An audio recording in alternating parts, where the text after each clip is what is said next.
할렐루야.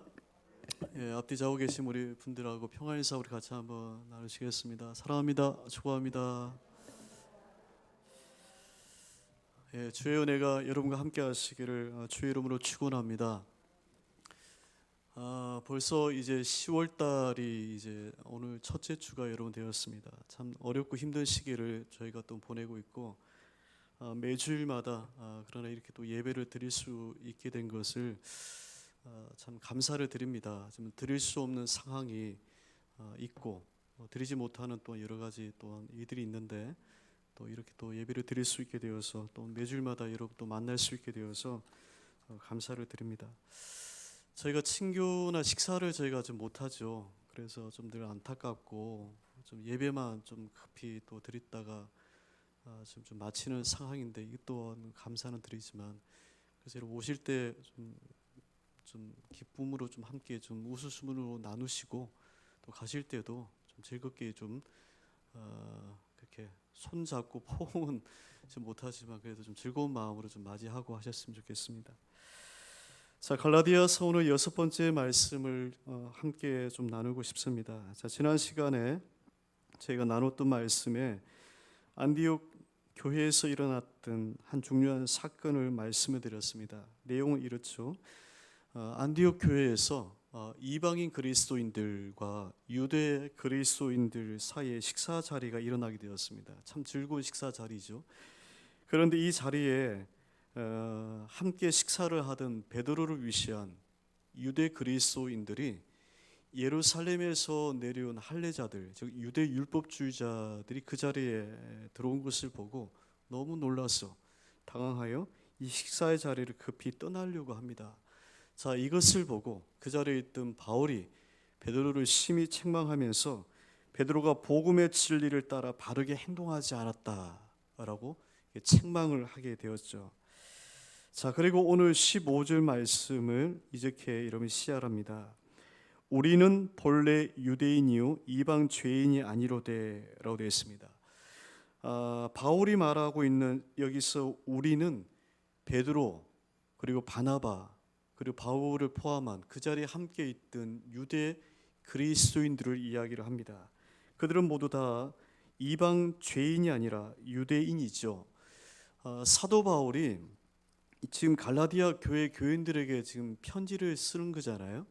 그 편지의 내용 가운데 지금 이 안디옥에서 일어났던 이 사건을 지금 이야기하는 거잖아요.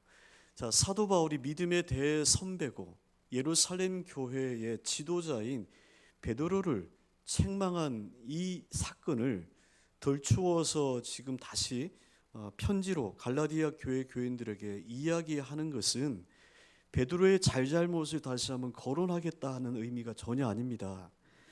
바울이 이 사건을 통해서 이 갈라디아 교인들에게 전하고 싶은 메시지가 있는 거예요. 그것은 뭐냐면 오늘 말씀이 그겁니다. 구원을 얻음에 있어서 유대인과 이방인의 기준이 중요하냐, 구원을 얻음에 있어서 율법이 절대적인 기준이 되느냐, 이것을 안디옥 사건을 통해서 바울이 이야기를 하고자 하는 거죠. 유대인들은 인간을 볼 때 이분적으로 두 부류로 나눠요.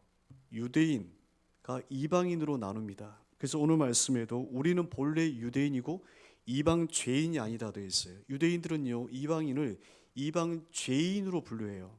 그러니까 유대인의 기준으로 보면은 저와 여러분은 죄인이에요. 무엇을 해서 죄인이 아니고 그저 유대인의 기준으로 보면 죄인이에요. 유대인은 스스로가 하나님께 택함을 받은 선민이라고 하는 선민 사상을 가지고 있는 백성입니다. 그들이 선민이라고 하는 것을 주장하는 구체적인 증거는 율법을 받았다는 거예요, 하나님께. 그래서 율법이 있는 백성인 유대인 자신들과 율법이 없는 백성인 이방인들로 그렇게 나누는 거죠. 그래서 유대인의 기준으로는 율법이 없는 이방인들은 죄인이에요. 죄인입니다. 유대인들은 철저하게 율법을 가지고 태생적으로 유대인이고 율법을 가지고 있다고 하는 것을 통해서 스스로를 정체성을 삼았어요. 율법을 가지고 있고 그 율법을 지키고 특별히 할례를 받았다고 하는 이것을 통해서 우리가 유대인이다, 이것을 우리가 구원을 받았다라고 하는 것을 드러낸 것이었어요. 바울도 스스로가 우리도 유대인이다, 본래 유대인이다, 본래라고 하는 말은 태생적으로 아브라함의 자손이다라고 하는 것을 이야기를 해요. 우리가 이방 죄인이 아니다는 겁니다. 그러나 16절 말씀에 바울이 하고자 하는 얘기가 있어요. 우리 함께 말씀으로 한번 읽어보겠습니다. 있습니다. 사람이 의롭게 되는 것은 율법의 행위로 말미암음이 아니요 오직 예수 그리스도를 믿음으로 말미암은 줄 알므로 우리도 그리스도 예수를 믿나니 우리는 우리가 율법의 행위로서가 아니고 그리스도를 믿음으로써 의롭다 함을 얻으려 함이라.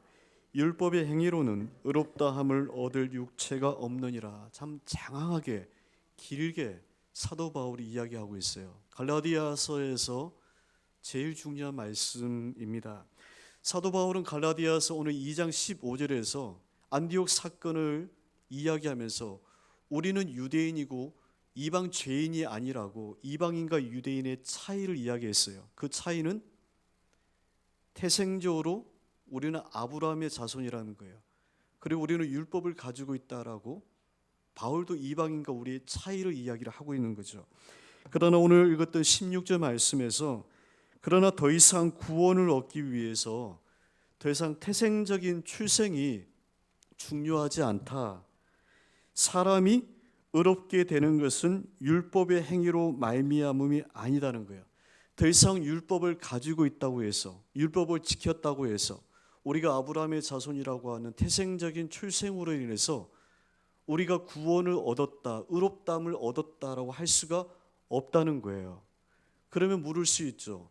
그러면 도대체 무엇으로 구원을 얻느냐, 무엇으로 우리가 의롭다고 얻을 수가 있느냐라는 거예요.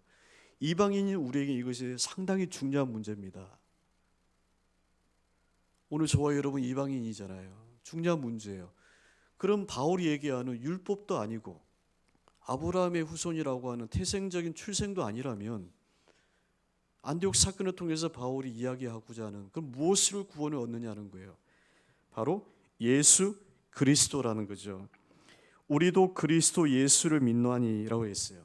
한번 따라해 보세요. 우리도 그리스도 예수를 믿나니. 여기서 말하는 바울이 우리도는 베드로, 바나바, 바울을 포함한 거기에 있는 유대인들, 우리도 예수를 믿는다라는 거예요. 바울이 안디옥 사건을 통해서 말하고 싶은 진리가 이겁니다. 베드로의 잘못을 덜추어내고자 하는 것이 아니고 예수 그리스도를 이야기하고 싶은 거예요. 모두가 예수 그리스도를 믿어야 한다는 겁니다. 모두가 예외가 될 수가 없다는 거예요. 그래서 우리도 예수를 믿어야 된다라는 거예요. 여러분 특별히 이 16절의 이 말씀은 그 유명한 사도 바울의 칭의론에 대한 이야기예요. 칭의론. 예수를 믿음으로써 의롭다함을 얻는다. 의롭다고 한 말이 구원을 얻는다는 거잖아요. 예수를 믿음으로써 의롭다함을 얻는다는 말이에요. 그래서 16절 말씀, 17절 말씀 계속 반복해요. 의롭다라고 하는 말이 나와요. 이 칭의론의 핵심은 의롭게 되는 것에 있어요. 의롭게 되는 것. 이것은 스스로의 노력과 깨달음으로 자신이 의롭다고 하는 것을 발견하는 것이 아니고 의롭게 되는 것, 의롭다함을 얻는 것이에요. 이것이 여러분 중요한 기독교의 진리입니다.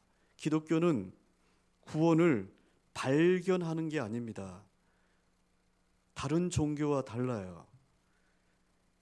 수행과 고행을 통해서 자신이 의롭다고 하는 것이 발견되어지는 것이 아니라는 거예요. 불교는 내 안에 부처가 있다고 하는 것을 발견하는 거거든요. 깨달음이 중요해요. 그러나 기독교는 고행과 수행의 종교가 아닙니다. 기독교는 자기 안에서 구원을 이룰 수가 없어요. 기독교에서 말하는 구원은 자기 안에서 이루어지는 구원이 아닙니다. 우리 밖에서 구원이 주어져요.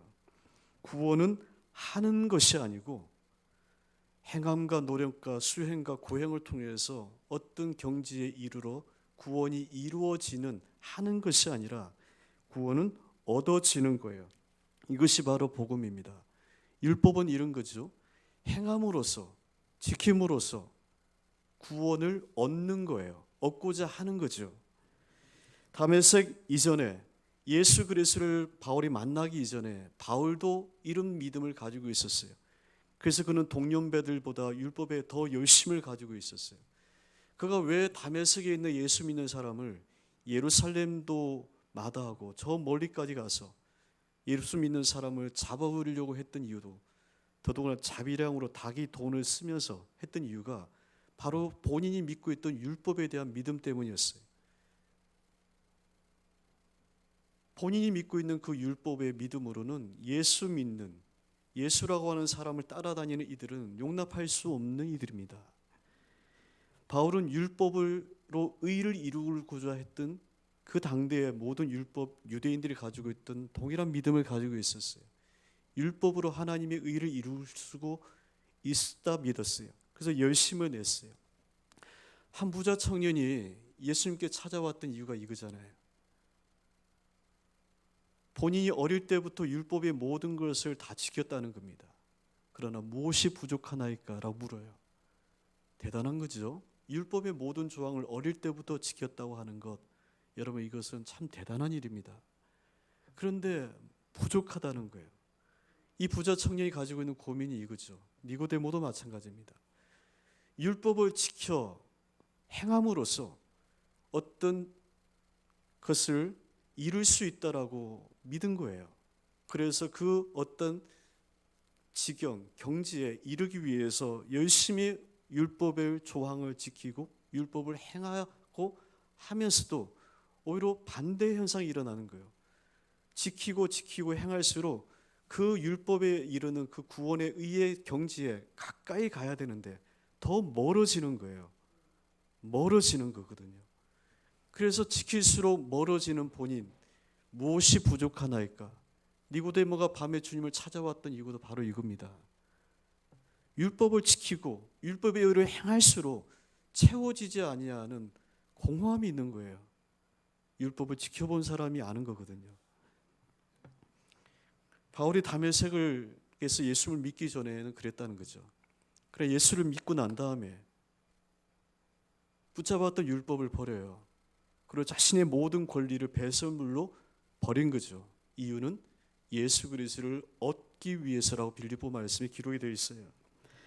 바울은 이렇게 얘기합니다. 율법의 행위로는 의롭다 함을 얻을 육체가 없다는 겁니다. 16절 말씀에. 이것이 율법이 가지고 있는 한계예요. 율법은 필요 없냐? 아닙니다. 율법은 파기할 수가 없어요. 하나님이 주신 법입니다. 이것은 여러분 1.1획도 파기될 수가 없다고 주님도 분명히 말씀하셨어요. 율법이 가지고 있는 한계는 죄가 무엇이라고 하는 것, 우리의 노력과 행함으로는 구원을 이룰 수 없다고 하는 것을 알려주는 초등학문의 교사인 거죠. 그것이 율법이 가지고 있는 기준치예요. 그래서 사도 바울이 말하는 것은 우리도 그리스도를 믿나니라는 거예요. 이것이 바로 복음이죠. 지켜 행함으로 의롭다함을 얻지 못하고 열심과 노력으로 의를 얻지 못하고 오직 예수를 믿어 의롭다함을 얻는다는 거예요. 그래서 오늘 말씀에 우리도 그리스도 예수를 믿나니 이는 우리가 율법의 행위로서가 아니라 그리스도를 믿음으로써 의롭다함을 얻으려 함이라. 아멘이십니까? 바로 사도 바울의 고백이 바로 여기에 있어요. 우리도 예수를 믿는다는 거죠. 율법을 지키고 율법을 행해본 우리도 율법이 아니라 예수를 믿어야 구원을 이룰 수가 있다는 거였어요. 여러분 이 말씀이 우리에게 좀 다갑게 이렇게 가까이 다가오지 않을 것 같아요. 의롭다 한다, 의롭게 된다. 사도 바울이 말하는 이 율법, 복음, 이 말씀을 좀 더 여러분 쉽게 이해를 하기 위해서는 사도 바울이 얘기하는 의롭게 된다라고 하는 이 말씀, 이 단어가 어디에서 사용되어지고 있는 말이라고 하는 것을 이해할 필요가 있어요. 여러분 모든 말이라고 하는 것은 그 말에 합당한 사용되어지는 상황이 있는 거죠. 예를 들어서 합격했습니다, 합격했다라고 우리가 이야기할 때 그 말은 어떤 사람이 입학이나 어떤 시험을 통해서 자격을 취득을 할 때 합당한 시험을 통과한 사람에게 합격했다라고 얘기할 수 있어요. 건강했다, 건강해졌다라고 얘기할 때는 어떻죠? 아픈 사람이 있는데 수술을 통해서 어떤 의료적인 행위의 도움을 받아서 몸이 회복이 되었을 때 우리가 건강했다, 건강해졌다 뭐 이렇게 얘기할 수 있어요. 자, 그러면 묻는 거죠. 바울이 안디옥 사건을 통해서 이야기하는 거죠. 의롭게 되었다, 의롭게 된다라고 할 때 이 말이 어떤 상황 속에서 사용이 되느냐는 거죠. 이 말을 이해할 필요가 있습니다. 여러분, 의롭게 되다, 의롭다 함을 얻는다라고 하는 이 말, 칭의라고 하는 이 말의 헬라가 디카이운이라고 하는 단어예요. 근데 이 디카이운이라고 하는 단어는 원래 법정에서 사용되어지는 법정 용어인 거죠. 법정에서 재판이 이루어지는 그곳에서 재판장이 선고하는 말이에요. 자, 재판장에서 일어나는 일은 뭐죠? 원고와 피고가 있죠. 민사에서는, 형사에서는 검사와 또 피고가 있겠죠. 이들 사이에 어떤 문제가 일어났어요. 그러면 제3자인 재판장이 그들의 이야기를 듣고 개입하여 판결을 내려야 돼요. 자, 재판장의 임무라고 하는 것은 부당하게 권리를 침해한 사람에게는 그의 얘기를 듣고 그 권리를 회복시켜 줘야 돼요. 그리고 피해를 준 사람에게는 법에서 명시된 합당한 벌을 주는 것이 재판장의 임무입니다. 자, 여러분, 우리 인생의 재판장이 누구죠? 이 물음이 중요합니다. 우리에게 디카이운, 너가 의롭게 되었다라고 선언해 주시는 분이 누구냐는 거예요. 여러분, 우리 인생의 주판장은 하나님이십니다. 우리가 칭일, 의롭게 되었다, 구원을 받았다고 하는 말은 기독교 교리이지만 이것은 교리로서 학습되어 내가 의롭다고 되었구나라고 받아들인 게 아니라는 거예요. 성경에서 말하는 바울이 이야기하고자 하는 의롭게 되다라고 하는 이 말은 우리 인생의 재판장이신 하나님이 선언해 주시는 말이에요. 하나님이 우리 인생의 재판장이십니다. 모든 것을 판단하시는 분이심을 이로 믿으시기를 바랍니다. 재판관이신 하나님께서 사람에게 디카이운, 너가 의롭게 되었다라고 선언해 주시는 거예요. 이것은 각 사람이 어떤 의로운 행위를 했기 때문에 그 사람의 의로운 행위를 재판관이신 하나님이 보고 판결을 내리는 게 아니라는 거예요. 또한 그 사람이 지금은 아니지만 앞으로 변화될 것을 믿고 의롭게 될 사람으로 믿으셨기 때문에 하나님이 너는 의롭게 되었다라고 선언해 주시는 것이 아니라는 겁니다. 성경이 말하는 진리는 여러분 여기 있어요. 우리의 노력도 아니고 우리의 행함도 아니고 우리는 언제나 죄인에 불과해요. 지금도 죄인이고요. 앞으로도 죄인에 불과해요. 우리의 노력과 행함으로 하나님의 의를 이룰 수가 없어요. 우리의 열심과 예배와 기도와 모든 것으로 종교적인 행위라고 하는 것으로 하나님이 원하시는 그 기준점에 이룰 수가 없어요. 아이들 말로 꿈 깨야 된다는 거예요. 꿈 깨야 된다는 거예요. 하나님이 우리에게 너가 의로워졌다라고 선언해 주시는 것은 우리 개인에게 어떤 행위와 판단을 보시고 또 앞으로 되어질 우리의 변화를 보시고 선언해 주시는 것이 아니고 우리가 아니라 바로 예수 그리스도의 십자가 주님을 보시고 우리에게 선언해 주시는 거예요. 하나님께서 예수 그리스도의 십자가를 보시고 그 십자가의 보혈의 공로로 우리를 보시고 너가 의롭게 되었다고 선언해 주시는 거예요. 그래서 우리가 성경에 예수의 의를 덧입는다라는 표현이 바로 여기에 있어요. 이것은 여러분 2000년 전에 선언되어진 이례적인 사건입니다. 선고예요. 그리고 이것은 영원한 선고인 거죠. 이 하나님의 선고는 결코 철회되거나 무효화될 수가 없어요.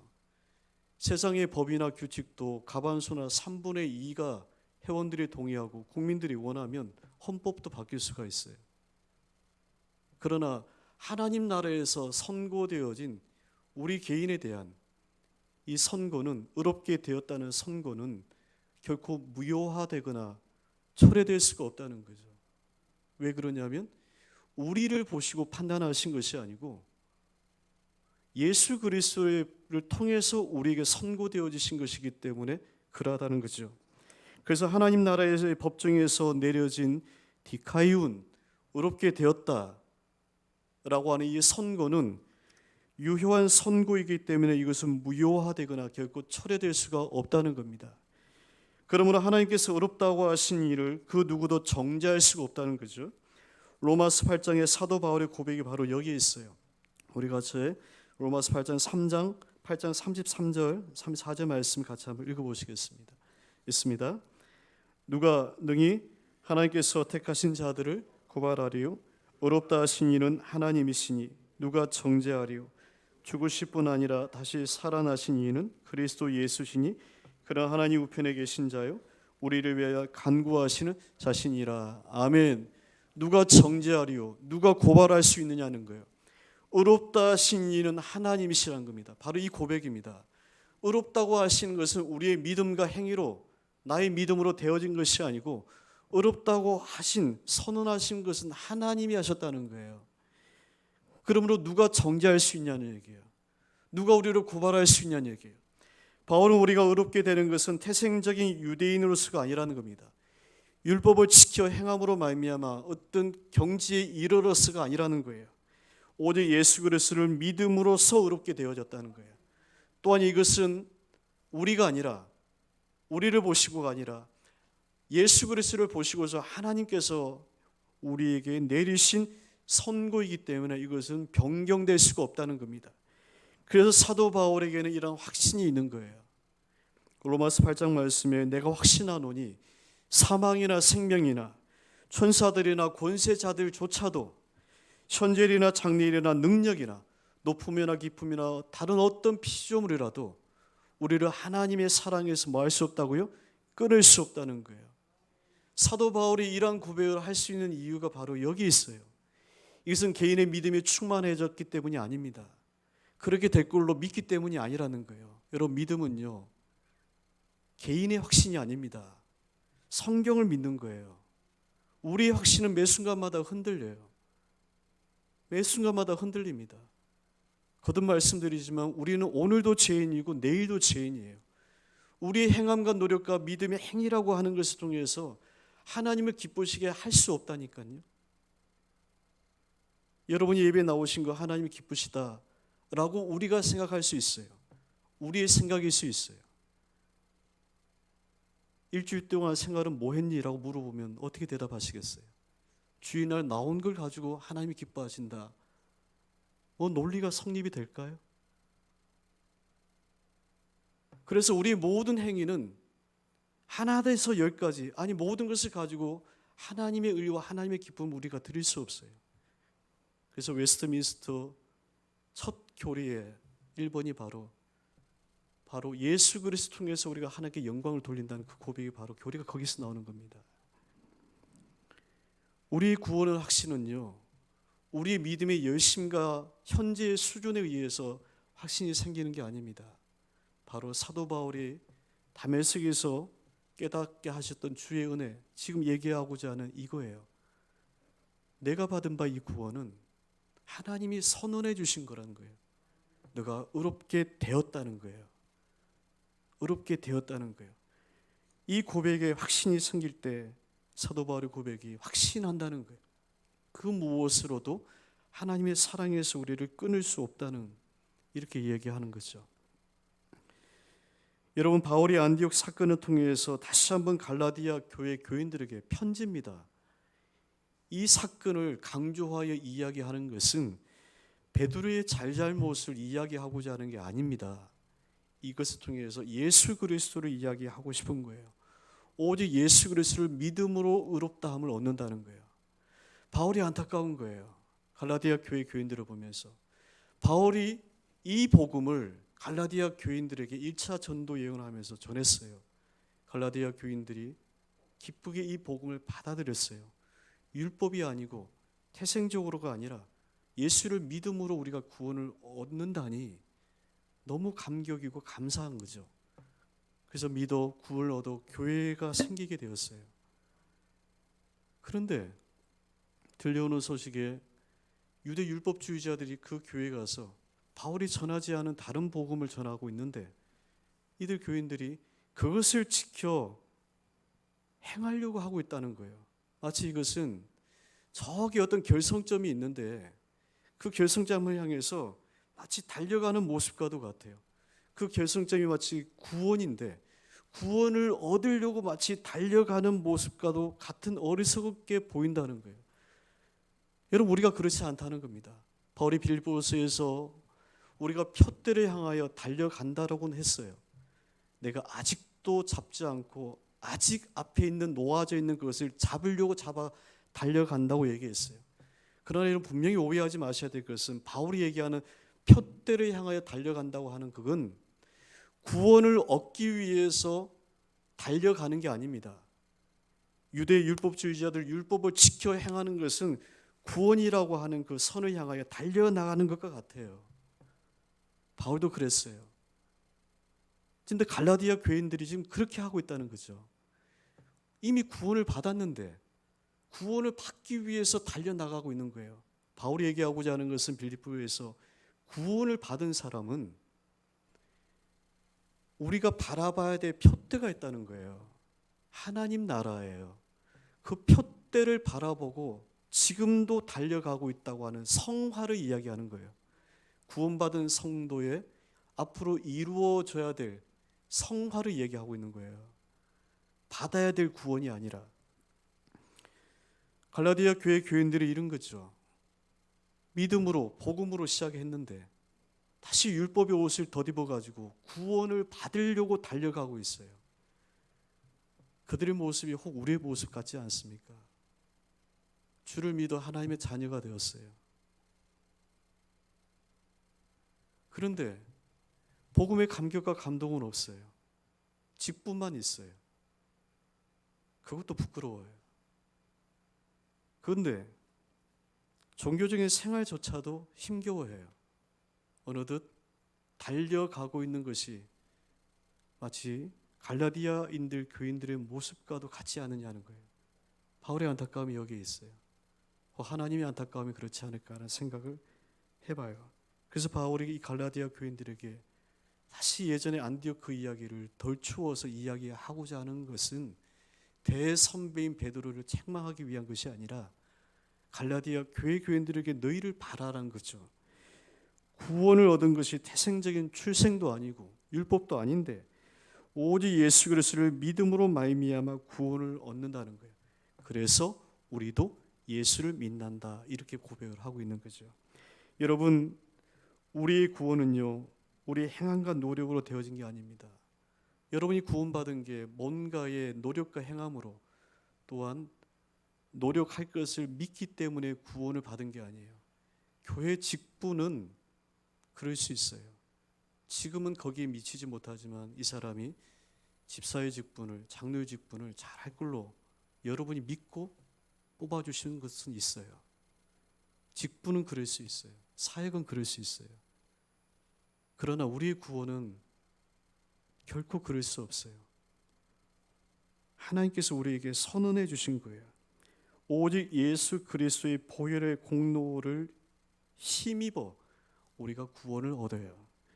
하나님이 그의 아들 예수 그리스도를 십자가에 내어주시면서 우리에게 주신 바 되어진 이 구원이 그래서 가볍지 않다는 거예요. 히브리서 2장 말씀에 우리가 이같이 큰 구원을 등한히 여기면 어찌 그 보응을 피하리오 했어요. 큰 구원을 등한히 여기면 이 말은 등한히 여기고 있다.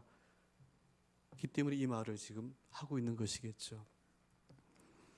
그래서 이 구원에 대한 이 분명한 믿음이 우리의 확신, 그리고 죄에 대한 사죄의 확신, 그리고 우리의 기도를 하나님께서 들으신다고 하는 기도의 확신으로 다 연결이 되는 거예요. 구원은 받았는데 사죄는 안 받은 것 같고, 나는 기도하는데 하나님께서는 안 들어주신 것 같고, 아니라는 거예요. 이 분명한 확신이 하나님이 나를 지금 의롭다고 하셨다는 거예요. 의롭다고 하셨다는 거예요. 이것이 어느 날 믿어질 때 교리로는 알고 있는데, 지금도 듣고는 있는데 마음으로는 안 믿어져요. 이게 괴로운 거죠. 이것이 믿어질 때 우리 안에 놀라운 역사가 일어나요. 사도 바울이 로마서에서 우리가 봤던 것처럼 내가 확신한다는 거예요. 그 무엇으로도 하나님의 사랑에서 나를 분리할 수 없다는 거예요. 그리고 나의 모든 죄를 하나님께서 사하셨다고 하는 사죄의 확신을, 나의 모든 기도를 하나님이 들으신다고 하는 기도의 확신이, 마지막 주의 나라에까지 우리를 인도하신다고 하는 성화와 견인의 확신을 우리가 가질 수가 있는 거죠. 사랑하는 성도 여러분, 우리는 다 연약하고 미약한 사람입니다. 일보 백보입니다. 다 똑같아요. 그래서 하나님의 은혜가 아니고서는 살아갈 수가 없어요. 그 은혜를 사모하는 사람의 한결같은 모습은 철저한 겸손이에요. 낮아짐입니다. 낮아짐입니다. 어렵고 힘든 시기 상황만 보면 그래요. 주님 보시고 이 믿음의 길을 여러분, 주님과 함께 가시는 오늘 저와 여러분 승리하신 모든 분들 되시기를 주 이름으로 축복합니다. 이 시간 우리 함께 같이 한번 기도하실 때에 히브리의 말씀의 고백처럼 이 큰 구원을 등한히 여기며 했습니다. 주님, 이 큰 구원을 우리가 등한히 여기지 않도록 우리 믿음의 경주를 힘써 갈 수 있도록 더 큰 믿음 허락해 주시기를 다시 한번 기도하겠습니다. 주님, 하나님께서 이 시간 하나님 함께 하셔서 저희들 삶에 하나님 보여주신 바 하나님의 충만하신 그 은혜의 역사하심이 저에게 하나님 함께 하시기를 하나님 믿습니다. 주 하나님 이 시간 하나님 부으소서, 성령 하나님 이 시간 하나님 내리소서, 충만하신 하나님의 은혜를 더입으며 사모하며 구하며 나가는 하나님의 모든 자녀들 되게 해 주시기를 하나님의 시간 구합니다. 연약하여 하나님께 의지할 수밖에 없사오니 하나님 저희들을 붙잡아 주시옵소서 믿습니다. 하나님의 시간 더욱 저희들이 간절히 구하고 기도합니다. 율법으로 복음으로 시작했다가 율법으로 마치는 어리석은 자들 되지 않게 하여 주시기를 원합니다. 너가 의롭다, 의롭음을 받았다 라고 하나님께서 이미 선언하여 주셨사오니 이 하나님의 이 선언을 저희들이 등한히 여기는 어리석은 자 되지 않게 해주시기를 원합니다. 표대를 향하여 힘써 달려나가는 모든 주의 자녀들 될 수 있도록 하나님 함께하여 주시옵소서. 모든 말씀 예수님 이름으로 기도합니다. 아멘.